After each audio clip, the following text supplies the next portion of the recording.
Selamat sore semuanya. Assalamualaikum warahmatullahi wabarakatuh. Di sini nama saya Fitri Lutfia. Saya adalah salah satu mahasiswi dari Pasca Sarjana Unsri. Akan mempresentasikan materi yang di sini materinya adalah TIK dalam pendidikan jarak jauh, yang mana akan lebih dikhususkan dalam praktek UT Palembang. Oke, di sini ada banyak pertanyaan, apa itu universitas terbuka, telekonferensi, modul dan sebagainya, bisa dibaca semuanya. Kita akan bahas ini semua. Pendidikan jarak jauh. Apa itu pendidikan jarak jauh? Secara global, pendidikan jarak jauh dapat kita artikan sebagai sekumpulan metode pengajaran di mana aktivitas pengajaran dilaksanakan secara terpisah dari aktivitas belajar, yang merupakan ciri khas dari pendidikan jarak jauh. Selanjutnya adalah pengertian dari TIK. TIK, teknologi informasi komunikasi, adalah perangkat keras dan perangkat lunak yang dapat digunakan untuk memproses dan menyimpan informasi, juga mencakup untuk mengirimkan informasi oleh individu kepada individu lainnya atau kelompok organisasi. Jadi, jika kita gabungkan kesimpulan dari keduanya, baik TIK dalam TIK dan pendidikan jarak jauh, kita dapat menyimpulkan dalam gambar berikut ini.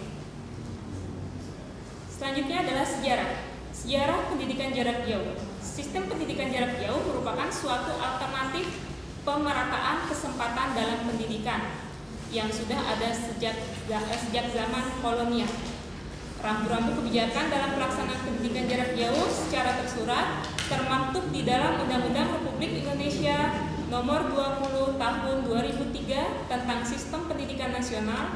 Rumusan tentang PJJ atau pendidikan jarak jauh terlihat pada bab 6 jalur, jenjang, dan jenis pendidikan pada bagian ke-10 pendidikan jarak jauh pada pasal 31 ayat 1 sampai 4.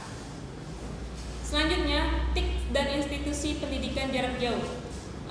Teknologi informasi komunikasi dalam institusi pendidikan jarak jauh ini dapat dikelompokkan dalam dua kelompok besar. Yang pertama dalam manajemen pendidikan jarak jauh. Yang kedua adalah dalam kegiatan belajar. Yang pertama dalam manajemen.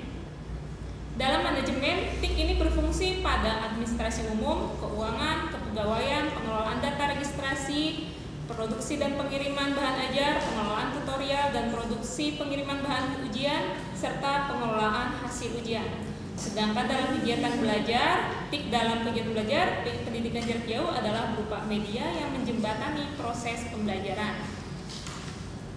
Kemudian TIK dan institusi pendidikan jarak jauh yang dikhususkan di sini adalah dalam universitas terbuka.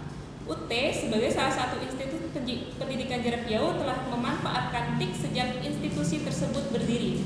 TIK dapat dimanfaatkan dalam seluruh sektor aktivitas operasional suatu institusi pendidikan jarak jauh, mulai dari proses registrasi mahasiswa sampai mahasiswa tersebut diwisudakan.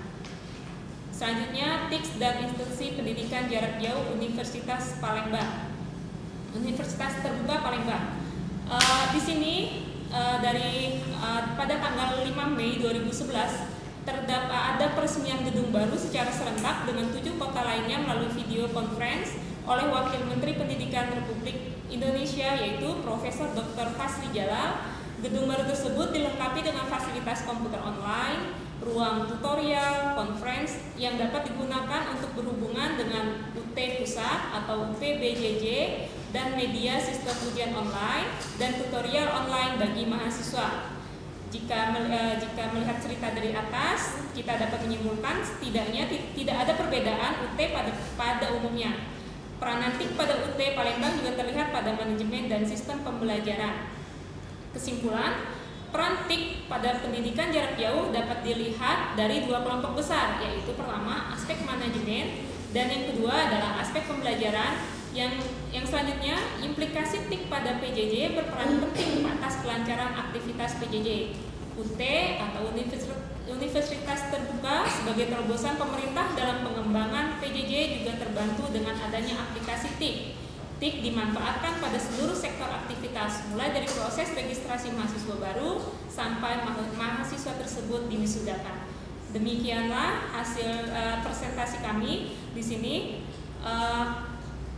Ada sedikit ada sedikit kata-kata yang bisa kita pelajari, yaitu di sini ada jika investasi dalam bentuk bisnis jelas akan menghasilkan untung rugi secara real karena dapat diukur dengan besarnya nominal rupiah, akan tetapi investasi pendidikan adalah berbentuk kualitas sumber daya manusia yang real bagi generasi bangsa, dan semoga kita semua sebagai tenaga pendidik dapat menjadikan kualitas SDM yang real bagi bangsa dan dapat memajukan bangsa Indonesia. Demikianlah presentasi ini, kami ucapkan terima kasih dan selamat sore. Kita bertemu lagi di pekan selanjutnya. Billahi taufiq wal hidayah. Wassalamualaikum warahmatullahi wabarakatuh.